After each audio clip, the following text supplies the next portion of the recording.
Hey all, so this is War 10 against Made in Brazil, getting this out early for reasons I will get to later, but we're starting out on path 2 with this Dragon Man.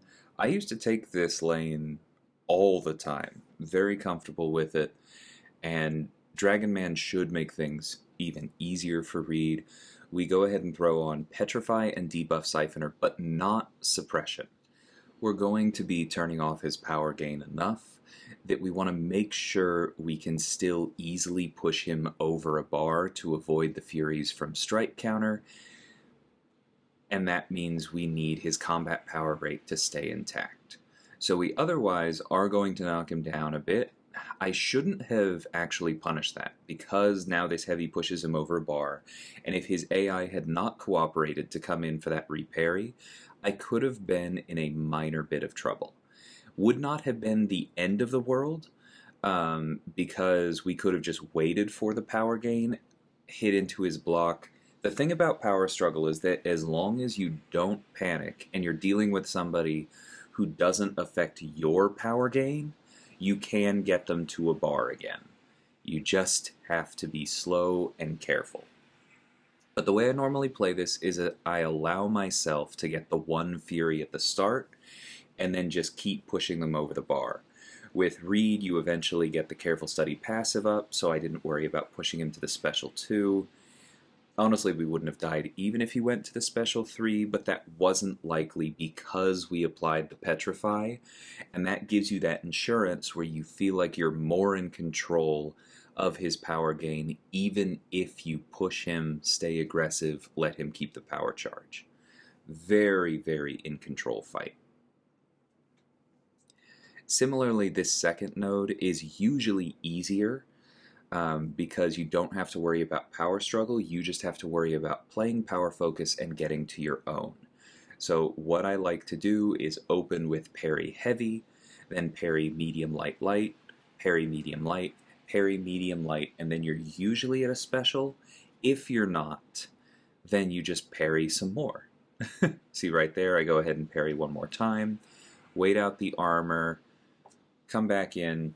I didn't even need to parry and back off. I could have just parried medium lighted into that special one. As long as you're parrying enough, because remember, you blocking hits is also giving you power, you should get there. Now on that, I have no idea what I was doing. I really should not have thrown two heavies in a row, and then I kind of reacted poorly here.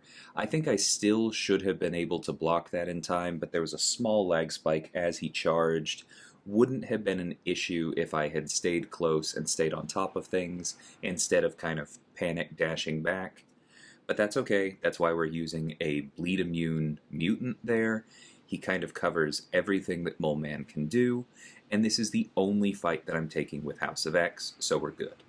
So on that note, I actually want to say something with the upcoming loyalty changes. Now, the system that Kabam has proposed isn't necessarily perfect. I think it is a huge step forward.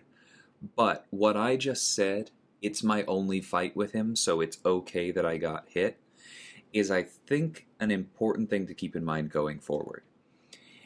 If you are taking, let's say, 7 or more fights on a regular basis, and you are not ranking up, quote, pre-fight champions because you don't think they're worth using, and you are going through a lot of loyalty because you are doing all 7 or more of those fights with mainly one champion, you might want to rethink that moving forward. Because if I had forced my way through that Mole Man with a single attacker that I was using for all my fights, and made the same mistake and gotten hit, I would be using at least a tier 5 potion to heal back up. Instead, because I'm using a champion that I brought along for pre-fights, for synergy, for support reasons, and I just happened to have them rank 3 and fought with them once, my loyalty cost is lower, because I took that hit with a character that I'm not going to use again, and that makes everything that much easier. The same thing is true for even if I only use Reed for 1 or 2 fights. They're often difficult fights that would have cost me potions or boosts with somebody else.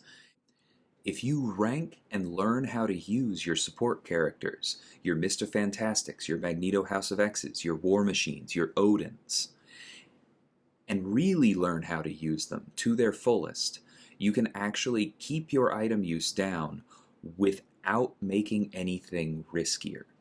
And I think that is a skill that some of us have not developed during the era of free potions and limitless compensation, and I think it's a skill that more of us are going to have to develop moving forward. Alright, I'll get off my soapbox a little bit and we'll head back to the fights. So this is Penny Parker on Powersnack, taken this many times this season and last season with Reed. Even after her update, this is a very safe fight because we're using the House of X pre-fight for our openings. We don't need to land full combos or anything like that. We just never bother breaking her shield. The important thing to note is that before Penny was fixed, you could have, if you really wanted to, thrown a heavy to knock her down after her special one. That is no longer safe. You notice I wasn't in that habit anyway because this fight did not require it at all, but it is something that you needed to watch for. Look at the AI right there. They try so hard to catch you after an auto block. Just idling forward, hoping I'll hit in so they can parry, throwing quick random lights while they're next to me. Really just very poor behavior. Anyway, now we have the Careful Study passive up. We are not fully ramped, but ramped enough to keep everything under control. And honestly, at this point, I get slightly too focused on knocking or at trying to reduce her charges before I throw another special 2. I forgot that I had the Careful Study passive up because I'm just not used to the fight feeling like it's going this quickly. I've fought mostly rank 4s here this season, and this is only a rank 3. I accidentally go red. Not a problem at all, because like I said, the 2 petrifies, the 2 suppressions, are enough to keep this node under control and to reverse willpower. So all I really needed was that. Getting the Fury from the special 3 slightly earlier than I planned just made the fight that much faster to close out. Totally safe. Moving on to this kitty Pryde. This is a rank 4, as I have come to expect here. Enough people are ranking her because she's very much fun to play, and then throwing her on defense. This is kind of a standard placement this season. But with Nimrod, you follow the same very basic strategy. We pay attention to Mixmaster. We are exclusively doing medium lights. We are exclusively waiting for her to throw her heavy, and then we throw our special 1 with 10 charges because she's constantly gaining prowess, and so that puts us at 10 charges easily. And now we switch over to parry medium light, parry medium heavy. We want to parry a lot because every time we hit her, we're going to control the prowess, and every time we parry, we're going to gain 2 charges, allowing us to refresh Eradicate. We're going to gain 2 armor ups, significantly increasing our attack rate. And that's just going to mean that when we get back to the special 2, which is going to be plenty easy because it's a Sig 200 Nimrod with a massive Energize, it's going to do that much more damage, and we know it's going to finish out the fight even as a rank 3 against a rank 4. Just pausing on this end fight screen so that you can see how much of the damage was the shocks and the specials. Even playing it this way, even without recoil turned on, even without special tech boosts, tech power back boosts, advanced power back boosts, because none of those things are necessary for a rank 3 Nimrod to completely destroy a rank 4 Kitty Pryde in one special 2 if you play him properly. This is another thing, another small soapbox if you will allow me. I think there are certain champions, Nimrod being one of the big ones, that a lot of us are not playing terribly efficiently because we haven't had to with the compensation. And going into future seasons, I think it will feel like we have to. And so learning these optimal rotations, learning how to put him in Eradicate, and especially against mutants, keep him in Eradicate, how to chain the special 1 into the special 2 so that everything is working as intended without extra resource expenditure, is going to be a big part of success in Tier 1. So I'm not just harping on this to show off, like, look how cool my Nimrod fight is. This is also something to keep in mind for your Nimrod fights going forward. So speaking of cool Nimrod fights, we have perhaps the best fight for Nimrod in the entire game, Sauron. When he's not proccing prowess, he is proccing regen, and just tons of free protocol charges. He gives us that easy intercept right at the end, so we have the Fury up. We switch right into Blitz so that we're dealing with his prowess. Could have done it at the end of the first combo, not the end of the world. We still managed to hit him before he went unblockable. We get our special one, it throws us into Eradicate. We're managing to parry, we're hitting him. See, we just refreshed Eradicate. At this point, it would be kind of nice to get an intercept, so we do go for one carefully. I was trying to keep track of what he had done, and then to call that special 2 overkill is more than a bit of an understatement.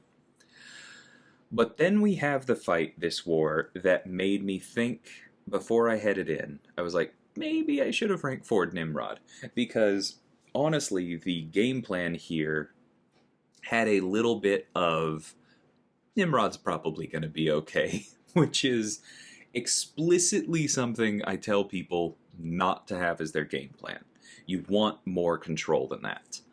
But what my game plan was going to hopefully be was to wait for him to back up and block, and I would hit into his block 4 times to activate the heal block, because if he activates the heal block, he doesn't activate the armor. As you saw at the beginning of this fight, he did not give me that opening. Ever. There are going to be a few times here where he does back up and block, and is not unstoppable, and I'm able to try and make progress towards that, but not once do I actually get the heal block. So finally, the armor up from me hitting him does send him unstoppable. He goes ahead, hits into me there.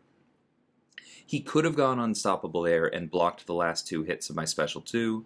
That would not have been fun. Because we weren't in Eradicate yet, and so we didn't get the unstoppable, we didn't get the unblockable. So that actually was a mistake. I should have tried to build more protocol charges before throwing that, because both of those benefits are relevant here. Because if he goes unstoppable, he can block, so being unblockable is amazing.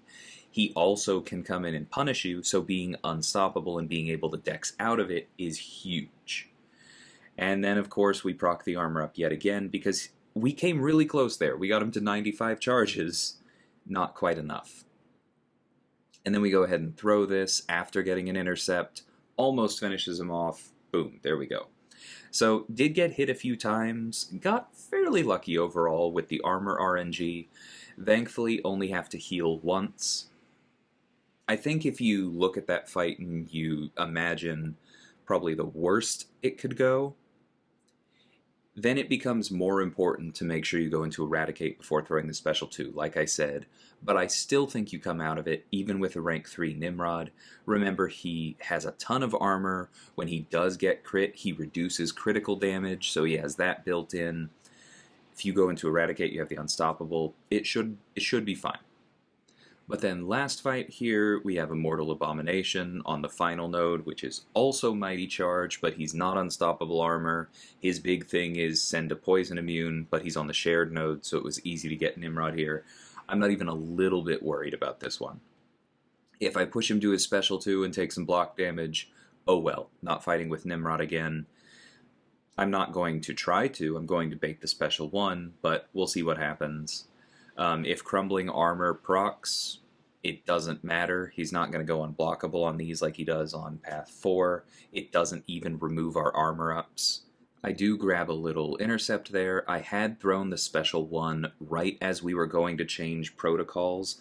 That's an important trick to Nimrod if you're not fighting a mutant, is to throw right as you switch between, so that you get both the Energize and the Energy Vulnerability. They didn't quite last long enough for us to get back to the special 2. They could have if I had pushed him to his special 2. Maybe I should have. Again, I think it's worth it playing safe here. We're not going to win on time in this particular one. I'm just continuing to play this out.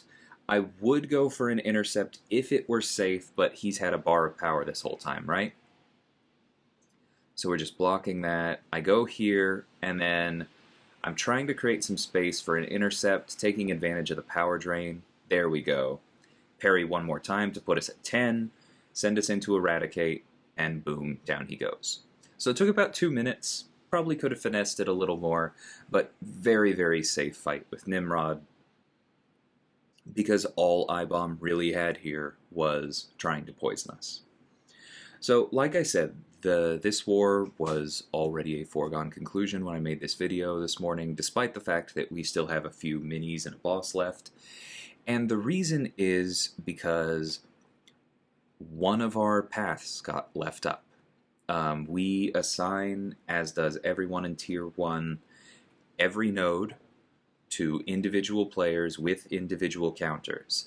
And often that means that if there is a path with no defenders on it, we specifically tell someone it is your job to take this empty path. Because if you do not take the empty path, for those of you who don't know, you don't get the attack bonus for those empty defender nodes, which means not taking a path is the equivalent of 6 deaths and more, because you don't get the exploration points, you don't get the attack bonus. I think the math actually works out closer to 10 or 12 deaths. It is a huge, huge swing.